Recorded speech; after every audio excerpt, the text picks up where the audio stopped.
সিলেটের কানাইঘাটে কমান্ডো স্টাইলে দেশীয় ও ধারালো অস্ত্র নিয়ে হামলা চালিয়ে প্রতিবেশীর ঘর ভাঙচুর করেছেন এক নারী ও তার ৫ সন্তান।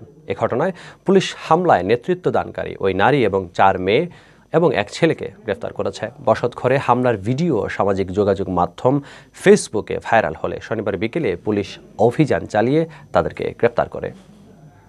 গ্রেপ্তারকৃতরা হল কানাইঘাট উপজেলার লক্ষ্মীপ্রসাদ পূর্ব ইউনিয়নের কারাবাল্লা গ্রামের সালেহা বেগম, তার মেয়ে নাজদিন বেগম, সুমি বেগম, সোহাদা বেগম, রহিমা বেগম ও ছেলে নাসির উদ্দিন। ভাইরাল হওয়া ভিডিওতে দেখা যায় ৫ নারী ও ১ পুরুষ মিলে দা ও লাঠি সোঁটা নিয়ে টিন শেডের ২টি ঘরে হামলা চালান। এ সময় তারা দা ও লাঠি দিয়ে ঘরের বেড়া ও আসবাবপত্র ভাঙচুর করেন।